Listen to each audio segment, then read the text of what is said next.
Nasiou, and I'm doing this video for sports psychology class on stimulation training.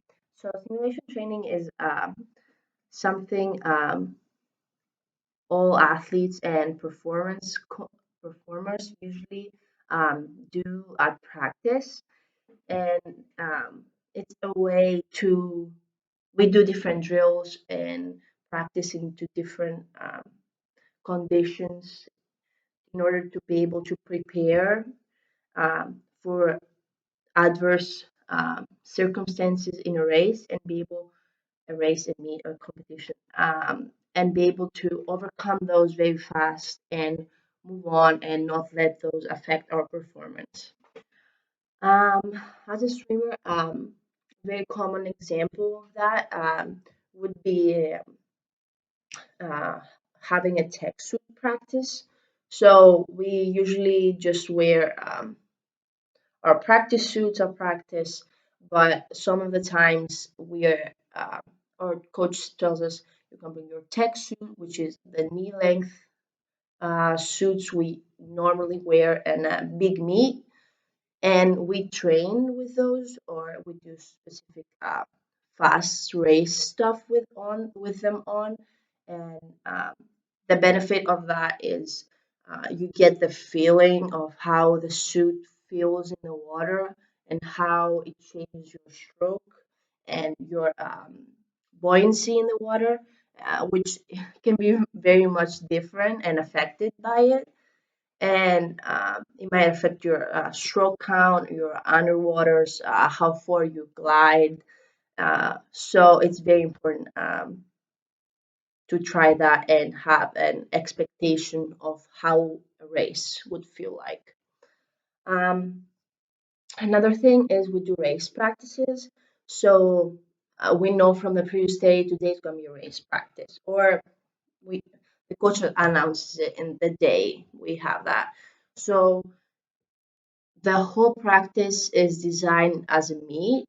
So you get there, you do your own pre warm up outside of the water, and inside of the water to prepare for your main events of the day. And we do those different times during the year, and multiple times actually, in order to try different things and prepare your own strategy and your own ritual you're going to follow in a race, and see what works for you the best, and help you not stress over it or not overthink about what you're going to do, how you're going to do it.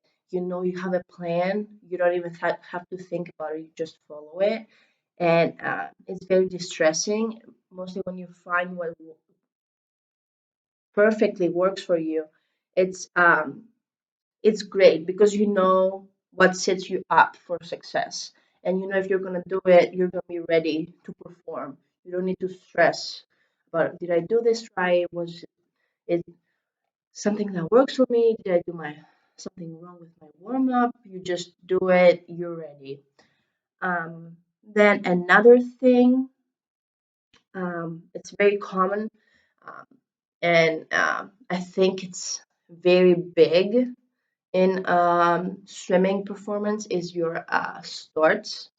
So before a race, in the beginning of the race, we do a start of the blocks, and it starts with the official says take your marks, and then there's a pause period, and then you hear the beep, and then you go.